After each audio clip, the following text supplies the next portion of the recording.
Muito bem, vamos lá. Pergunta polêmica. Especialista responde: Charlie Brown Jr. é maior que Legião Urbana? Bora ver. Posso usar umas aspas fortes aqui, aí Pode. você vê comigo se concorda, se vai na minha ou não? Vamos lá. O Charlie Brown Jr., ele é, de certa forma, a Legião Urbana dos anos 90, anos 2000? Charlie Brown. Só que assim, você fã de um dos dois, precisa entender o que eu tô querendo dizer com isso, tá? Porque também, só que falta querer comparar. Tem que entender que assim, não significa que o Chorão é tão talentoso igual ao Renato. Não é, a questão não é essa. A questão é a seguinte. Atenção. O único cantor e a única banda que conseguiu produzir a mesma relação afetiva e base de fãs e uma obra consistente e duradoura como a Legião Urbana, depois da Legião Urbana, foi o Charlie Brown Jr. Eu até acho que o Chorão, o Renato ele vai durar mais, assim. O Renato é mais forte que o Chorão ainda. Mas, assim, eu vi... Mas aí eu tenho uma pergunta. Será que o Renato vai durar mais, ou dura mais, por uma colaboração midiática? É uma pergunta honesta, gente, assim, ó. Porque eu até pensei aqui no primeiro momento que talvez ele fosse mais politicamente correto, de certo modo, do que foi o Chorão. Mas não necessariamente, né? Eu acho que talvez só na linguagem, porque talvez o Chorão fosse mais língua solta, assim, né? De falar umas doideiras na frente de uma câmera que talvez o Renato Russo não falava, né? Ele é mais palatável, né? Acho que essa seria uma boa definição. Acho que talvez isso mesmo. Ele só foi mais palatável. vivi essa geração, né? Eu sou a geração Charlie Brown, eu não sou a geração Legião Urbana. E essa foi a banda que mais marcou... cara, é um recorte temporal que vai desde os Raimundos... E esse lance de palatável é forte por quê? Porque o Legião Urbana vem de Brasília, não é isso? Se eu não me engano, até uma coisa que a galera fala é que muitos desses caras eram filhos de desembargadores, senadores, essas coisas todas. Eu não vou saber ao certo aqui se era o caso de membros do Legião Urbana. Mas o fato é que, até por conta do Legião Urbana ser esse movimento, que a música ela era muito combativa em relação à política, né? Então esses caras se tornavam ainda mais palatáveis, porque afinal de contas eles eram contra a política, né? Jovens falando de coisa política, contra a política. Eles eram o... Olha, o Davi estudava fora e o Bonfá era filho de desembargador. Ou seja, eles eram o boneco perfeito, né? A marionete perfeita, né? O avatar perfeito pra vir aqui no meu programa falar mal de político. Que é uma coisa que sempre funciona, né? A melhor maneira de eu, como imprensa, parecer... Como é que é a palavra? Aquela palavra que dizem que não é pende nem pro lado nem pro outro. Como é que é? Esqueci agora o nome, a palavra tá na ponta da língua. Chapa branca, é tipo isso, né? Só que tem um nome melhorzinho. Como é que é o nome? Isento. É tipo isso aí, isento, né? Isentona. Então a melhor forma de eu falar que eu sou isento é eu trago aqui uma voz que vai falar mal da política, né? Que a política é um problema. E no caso deles, imparcial, essa é a palavra, imparcial. E no caso deles, eles falavam com alguma vantagem, porque afinal de contas eles eram da cidade, né, da capital Brasília, né, que vinham dessa descendência política, no sentido de a gente conhece como é, e eles falavam muito bem, porque eram pessoas que vinham de boas escolas, né, então eles podiam falar pra classe média, digamos, por assim dizer. Até o CPM 22. Olha aí, ó, o pai do Renato era economista e a mãe dele uma tradicional professora de inglês na classe média de Brasília. Olha aí, ó. Perfeitos pro rolê, né? A banda que mais marcou, assim, geração foi o cara que mais conseguiu encantar. E eles falavam com muita gente, cara. Porque o Chorão, ele falava um pouco com a galera do rock, porque o Charlie Brown tinha muito de rock. Eu, na verdade, gostava do Charlie Brown por causa das guitarras, do som mais pesado.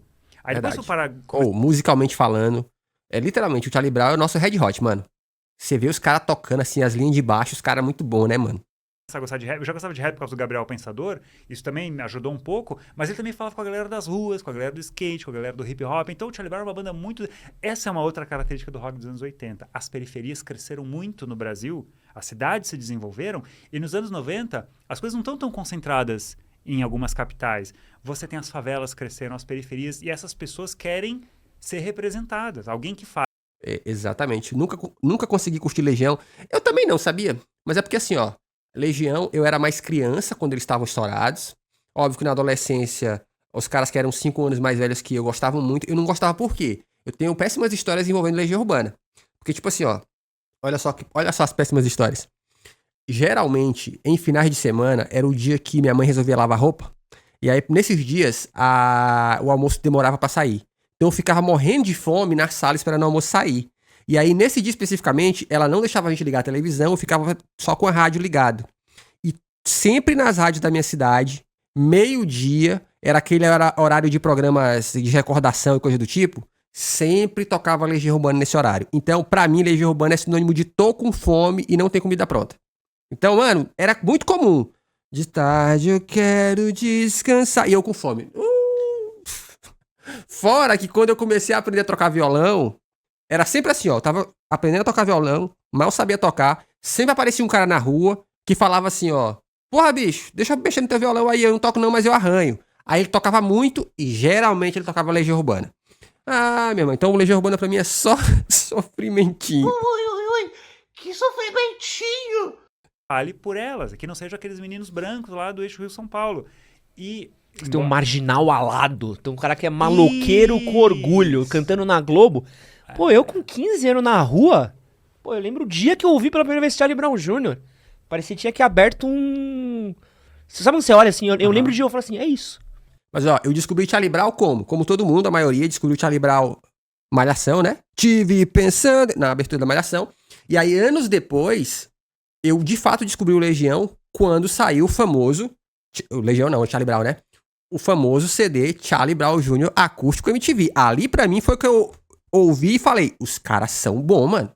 Cara, os caras tá falando pra mim, sou eu. Ele tá sentado na beira da Serim Farah Maluf com um Walkman.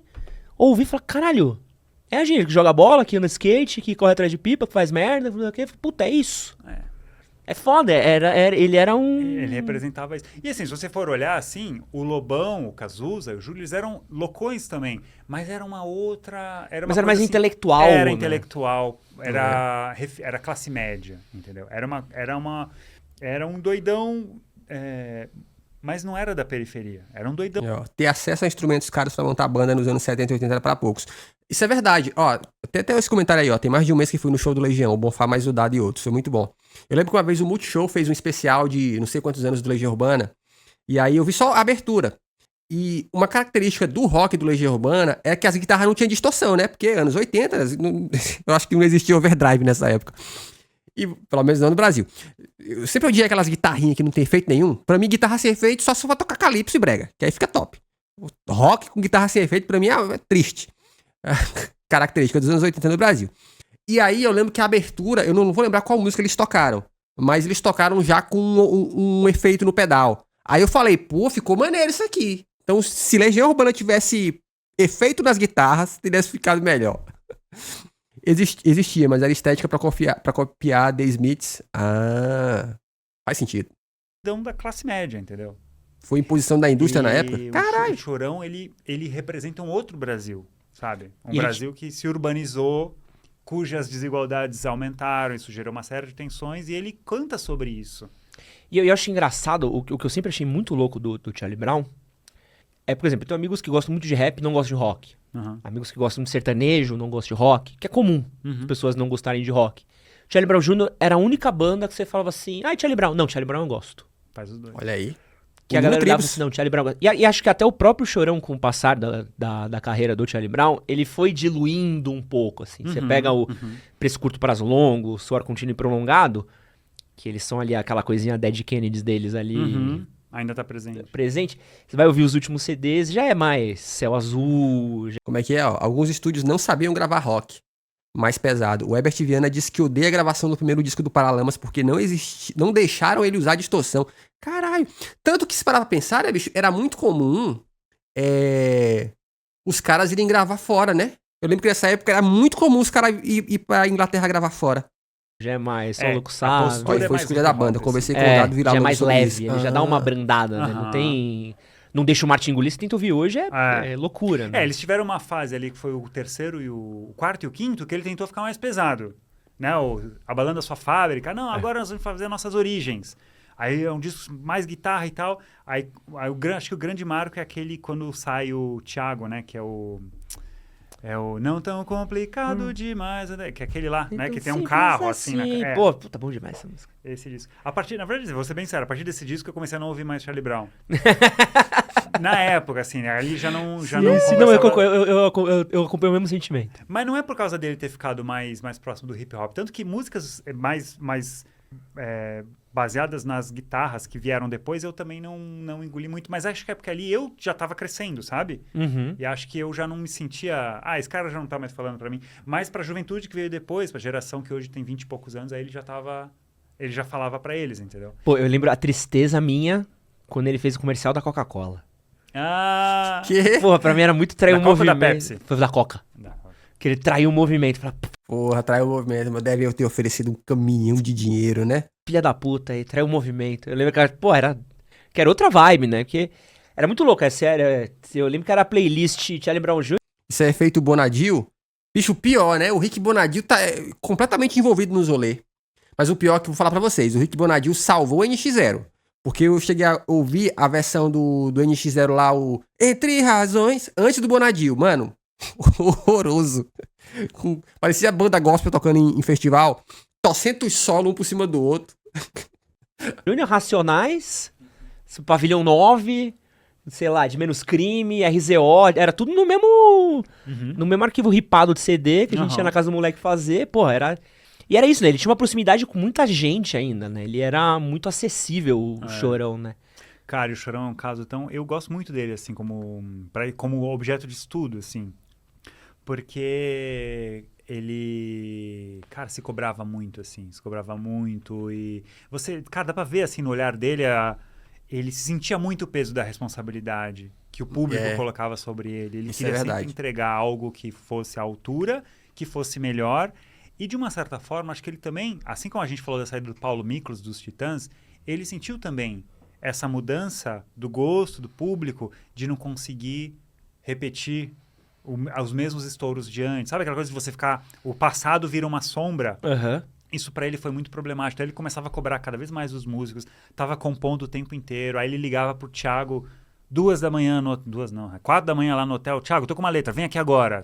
Ele exigia demais, assim. Aí ele começou a querer tomar conta, ficar possessivo, assim, começou a ficar difícil a convivência com ele, de tão envolvido que ele estava nessa insegurança, nesse precisamos fazer acontecer. Fora isso, tinha o problema com a cocaína também, que foi ficando cada vez mais pesado. E aí chegou um momento que ele não aguentou, né? Mas assim... porque querendo ou não, cara, as bandas quando fica grande demais, não tem jeito, mano. Tem que entrar produção, principalmente no sentido de composição. Tipo assim, mano, ó, vou te mostrar aqui um leque de compositores, porque não vai dar mais pra vocês compor todas as músicas, não, bicho. É foda isso mesmo, né? Sim, teve muita essa questão psicológica também envolvida na morte dele. Além das questões... Aliás, o documentário do Charlie Brown é bom demais. Agora que tu falou, eu lembrei desse documentário. Ele tem aonde? A Globoplay, né? Se brincar. Efetivas, né? Então, é uma pena assim o que aconteceu com ele, né?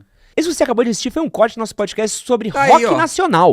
Baita episódio, hein? Gostei. Tá aí. Se inscreve no canal, porque aqui tem vídeo todo dia. E obrigado. E aqui tem um pra membros, ó. Torne-se membro, o membro é legal. Tem na Netflix? Bom saber.